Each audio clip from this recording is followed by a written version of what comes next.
বিশ্বের অন্যতম রহস্যময় স্থাপত্য পিরামিড, যা সপ্তাশ্চর্যের মধ্যে একটি, যা বহু শতাব্দী ধরে মানুষের মনে প্রশ্ন জাগায়।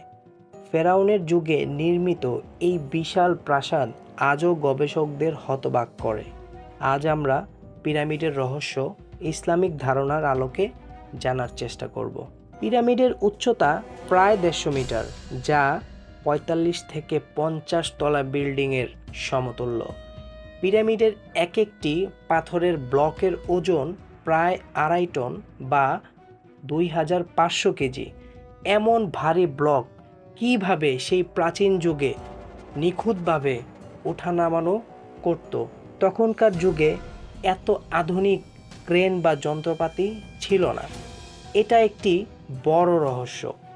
ইসলামে আছে, নবী সুলাইমান আলাইসাল্লাম আল্লাহর কুদরতে জিনদেরকে ব্যবহার করে বড় বড় প্রাসাদ এবং বড় বড় প্রাচীর নির্মাণ করত।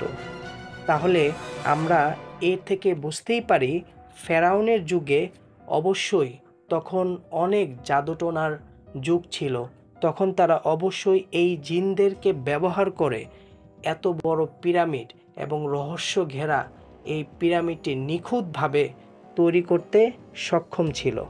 কেননা পিরামিডের প্রতিটি রেখা, কোণ এবং আকৃতি পৃথিবীর অক্ষাংশ, সূর্যের গতিপথ ও মহাবিশ্বের নিয়মের সাথে অনেকটা মিল রয়েছে। এমন নিখুঁত ক্যালকুলেশন করার জন্য সেই প্রাচীন যুগে কোনো অত্যাধুনিক লেজারের কোনো যন্ত্রপাতি ছিল না। তাহলে কিভাবে তারা এত নিখুঁত ক্যালকুলেশন করলো সেই প্রায় 4500 বছর আগে? নিশ্চয়ই এখানে মানুষের কোনো হাত ছিল না, এটা নিঃসন্দেহে বলা যায়। পিরামিডের আকৃতি যেমন রহস্যময়, ঠিক তেমনভাবে পিরামিডের ভিতরেও ছিল রহস্য ঘেরা। কেননা পিরামিডের ভিতরে দুটি চেম্বার, সেটা হচ্ছে একটি কিং চেম্বার আর একটি কুইন চেম্বার, যেখানে মমি করে সেই সময় রাজা বাদশাদের লাশ রাখা হতো। বর্তমান পৃথিবীর বিখ্যাত প্রত্নতত্ত্ববিদরা এবং বিখ্যাত বিজ্ঞানীরা অনেক চেষ্টা করেছে এই পিরামিডের মতো আরেকটি স্থাপত্য তারা অনুকরণ করে বানানোর, কিন্তু তারা ব্যর্থ হয়েছে। কেননা মানুষের পক্ষে এত নিখুঁতভাবে পিরামিড বানানো এখন পর্যন্ত অসম্ভব। ফেরাউন ছিলেন মিশরের শাসক, তিনি পিরামিড নির্মাণ করেছিলেন। তবে এই স্থাপত্যের পিছনে শুধু মানুষের দক্ষতা নয়, বরং এই স্থাপত্যের পিছনে রয়েছে জিনদের সাহায্য। তখন জাদুটোনার যুগ ছিল, অবশ্যই তারা কোনো মায়া শক্তি কাজে লাগিয়ে এই জিনদেরকে বশে এনে তারা এই পিরামিড বানাতে সক্ষম হয়েছিল। পিরামিডের রহস্য আজও রহস্যময়।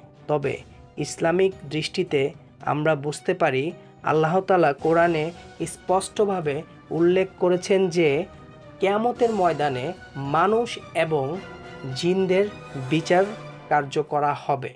তবে বর্তমান বিজ্ঞান জিন বলতে তারা বিশ্বাস করে না। তবে তারা এতটুকু বলতে পারে যে ডার্ক এনার্জি বলতে কিছু একটা পৃথিবীতে রয়েছে।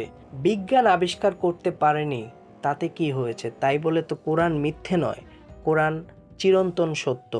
আল্লাহ তাআলা সেই কোরআনে স্পষ্টভাবে বলেছেন যে মানুষকে আমি নির্দিষ্ট একটা সীমারেখা দিয়েছি, যা তারা কোনোদিনই অতিক্রম করতে পারবে না। সুতরাং এ থেকে স্পষ্টভাবে বলা যায়, এই পিরামিডের রহস্য এটা কোনো এলিয়েনদের গল্প নয়, বরং জিনদের দ্বারা তৈরি করা এক আশ্চর্য স্থাপত্য, যা রহস্য ঘেরা থাকবে সারা জীবন। ভিডিওটি ভালো লাগলে অবশ্যই লাইক, শেয়ার এবং সাবস্ক্রাইব করতে ভুলবেন না। আল্লাহ হাফেজ।